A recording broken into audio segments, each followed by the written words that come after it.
que seria a besta do Apocalipse? Bom, os primeiros pais da igreja, os primeiros cristãos, ali depois do período apostólico, sempre interpretaram a besta do Apocalipse como sendo algo relacionado a Roma, ao Império Romano, que era o opressor da igreja naquela época, que era o que oprimia a igreja. Por exemplo, vou lembrar aqui, o Irineu de Lyon. Irineu de Lyon, que foi discípulo de Policarpo, que foi discípulo de João, então ele estava bem perto ali da fonte apostólica. O Irineu de Lyon falava o seguinte, olha, o número 666, que alguns manuscritos até traduziam como 616, ele fala assim, o nome que dá isso aqui é Lateinos, em grego. Lateinos significa o império dos latinos, dos romanos. Sim. Então era uma coisa ligada a Roma. Eles sabiam que tinha alguma coisa ligada com Roma. Roma era codificada, codinominada, né? De Babilônia. Ah, é? Tanto é que o Pedro, quando escreve a carta dele, ele fala assim, aos irmãos que estão na Babilônia. E na cultura judaica sempre chamava Roma pelo codinome de Babilônia, porque o maior opressor do povo de Israel no Antigo Testamento não foi o Egito, foi a Babilônia. De todos os opressores que Israel teve, aquele que mais trouxe traumas era a Babilônia. Entendi. Tanto é que quando você queria falar alguma coisa do mal, era a Babilônia. O mal vem do norte, que a Babilônia veio do norte. Mais do que a Assíria, mais do que os persas, mais do que Antíoco Epifânio, grego, todos foram opositores do povo de Deus. Sim. Os persas teve gente que opôs, o Antíoco Epifânio, mas assim, aquele que na época do Novo Testamento, todo mundo era a Babilônia. Você tem vários textos judaicos falando da Babilônia, mas é codificando Roma. Aí, depois desse período da patrística, você vê que a igreja entendeu também, através de Tomás de Aquino, que Roma poderia ser uma forma de trazer o anticristo para a igreja. Isso está na Suma Teológica de Tomás de Aquino.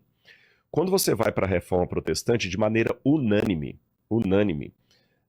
Lutero, Calvino, Zwinglio, todos entendiam que o anticristo era o papado. Ah, é? E de maneira assim, bem politicamente incorreta. Você entendeu? O papado e acabou. É lógico, a explicação que muitos teólogos católicos dão hoje é o seguinte, é porque os primeiros protestantes ali, a partir de 1517 com Lutero, como eles eram oprimidos pela igreja, eles tinham que dar um nome para o inimigo. Claro. Então, psicologicamente, detonavam com a igreja, né? Mas hoje a gente não está mais assim tudo. Hoje, então, o que acontece? Muitos teólogos, já para numa ideia mais de estabelecer a paz, não falam mais que o papado seria o anticristo. E você tem alguns autores, como, por exemplo, no século XVI, você tem o Francisco Rivera, que foi um padre católico dominicano, o Francisco Rivera, e tem o Luiz Salazar, os dois são da mesma época. Para tirar esse foco protestante de que o papado seria o anticristo, o método preterista. O anticristo é Nero. Entendi. Ponto. Não tem nada de papa. É o Nero. E depois muitos teólogos protestantes alemães acabaram bebendo na mesma fonte, aí o papado passou a ser Nero. Depois os futuristas começaram a falar, não, o anticristo, na época da Guerra Fria, que começou o dispensacionalismo, o anticristo é a Rússia, é a União Soviética, que tinha que demonizar os russos. O comunismo. Agora já estão falando que a Rússia é com a China, né? Outros grupos minoritários, como as Testemunhas de Jeová, por exemplo, vão dizer que era a ONU. Outros grupos vão dizer que era um grande computador. Outros vão dizer que era um apóstata, que era um ateu. A internet. A internet. Como é que eu entendo isso? Eu tenho um trecho aqui interessante do próprio catecismo da Igreja Católica, e eu gosto dessa interpretação aqui do catecismo. Bom, aqui eu tenho as citações aqui de John Wesley, a Confissão Presbiteriana e Anglicana, de Westminster, a Confissão Luterana, todos falando que é o papado. A resposta católica também é importante ser dada. Os católicos dizem, o anticristo não pode ser o papa, porque na carta de João é dito que o anticristo nega que Jesus veio em carne. Entendi. Nega que ele veio em carne. E o papa não nega que ele veio em carne, ele não é gnóstico. Entendi. Né? Mas olha o que diz aqui o Catecismo da Igreja. O Catecismo tem lá os vários pontos, 537, 534, os parágrafos, mas para quem quiser olhar no Catecismo é só colocar julgamento final da Igreja. Interessante o título, Julgamento Final da Igreja. E o Catecismo diz assim: antes da segunda vinda de Cristo, aqui é a posição católica, tá, gente? Não vai valer para o protestante. Sim. Antes da segunda vinda de Cristo, a igreja deve passar por um julgamento final que abalará a fé de muitos crentes. Eu concordo com isso. A perseguição que acompanha a sua peregrinação na terra revelará o mistério da iniquidade, que é uma maneira de falar do anticristo, na forma de um engano religioso, oferecendo aos homens uma solução aparente para os seus problemas ao preço da apostasia da verdade. Ou seja, se é a apostasia da verdade, É o afastamento da verdade. então o anticristo não pode ser um russo ateu, nem um muçulmano. Tá.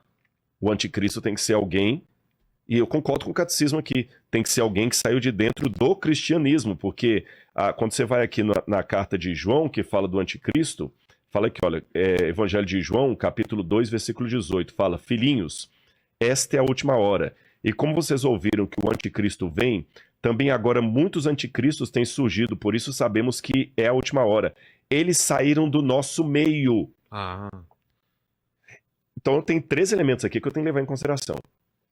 Manifestações do anticristo já havia na época do Novo Testamento, porque eles falam que muitos dos anticristos já estavam surgindo. Segundo, o anticristo tem que ser alguém que sai de dentro do cristianismo, então não pode ser alguém de fora. E terceiro, esses anticristos da época de João eram um modelo daquele grande filho da iniquidade que ainda viria, que Paulo falou, que ainda não surgiu, mas virá, antes da vinda de Cristo. Porque fala que quando ele surgir, Paulo fala, o Senhor o destruirá. Então, peraí, então o anticristo não pode ser a União Soviética, porque não tinha União Soviética na época aqui. O anticristo não pode ser a ONU, porque não tinha a ONU nessa época. O anticristo tem que ser algum poder que já tinha exercício na época apostólica, que atraía pessoas que saíam de dentro do cristianismo e que, por alguma forma, vai estar de novo na segunda vinda de Cristo. Então, classificar o anticristo como um homem só já fica complicado, porque o camarada tem que ter 2.000 anos de vida, pelo menos. Mas aqui, eu estou só pegando a Bíblia para ver que o que o catecismo está falando tá de acordo. Aí diz que esse anticristo atrairia muitas pessoas para uma apostasia da verdade.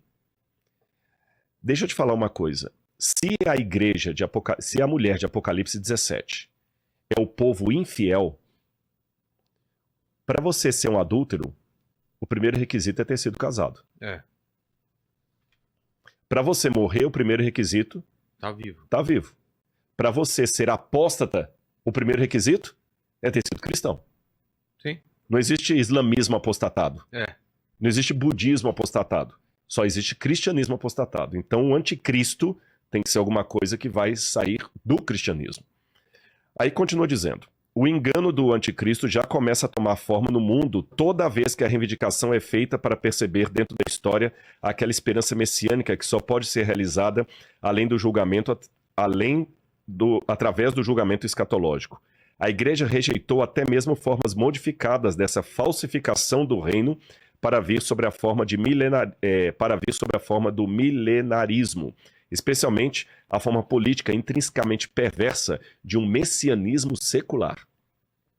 A igreja entrará na glória do reino somente através dessa Páscoa final, quando ela seguirá o seu Senhor em sua morte e ressurreição.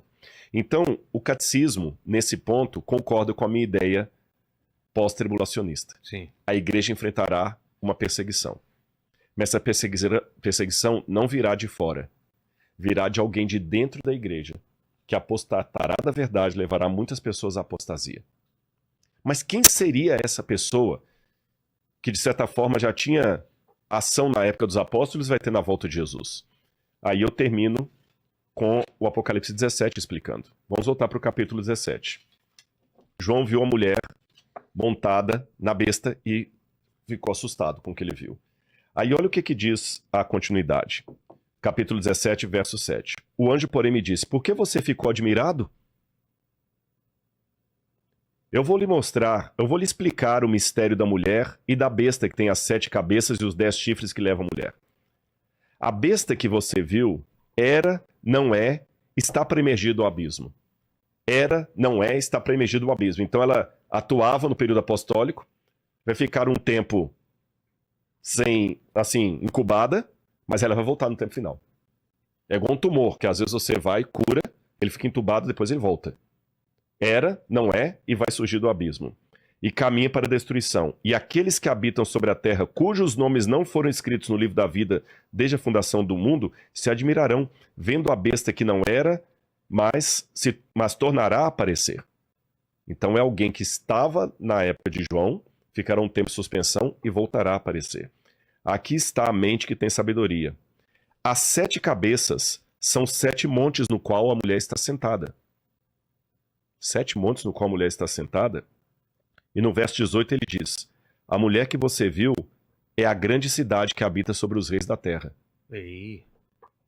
Qual cidade dominava os reis da terra na época de João? Washington? Não, Moscou? não. Jerusalém? É. Não, Jerusalém não dominava os reis da terra. De dominar é Roma. Roma. Mostra aquela moeda para mim, por favor, de Vespasiano. Essa moeda romana que vocês vão ver aí, ela estava em circulação na época de João. Tá. Vespasiano foi o que mandou destruir Jerusalém no ano 70. Você tem aqui o imperador Vespasiano, está escrito em latim, né? Cesare Augustus Vespasianus Augustus, tá certo?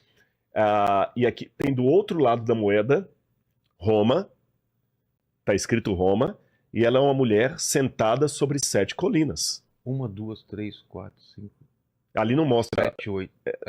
7 colinas, olha lá. 1, 2, 3, 4, 5, 6, 7. E em todos os livros nós sabemos que Roma é descrita como a cidade que se assenta sobre 7 colinas. Isso é ponto, todo historiador sabe. Então, ele já está falando, a mulher foi uma mistura do povo de Deus com Roma. E aí o que acontece? O próprio catecismo fala para a gente ficar alerta, que virou uma apostasia.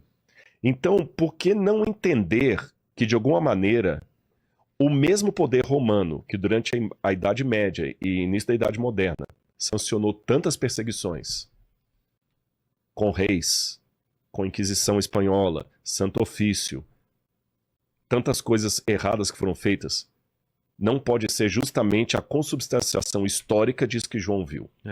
Repito, não é detonar com a Igreja Católica. Lembra que eu falei? É entender que teve coisas erradas feitas em nome de Jesus que me dá muita tristeza. E tinha muita gente sincera na Igreja Católica. Por exemplos, eu posso dar da minha vida particular.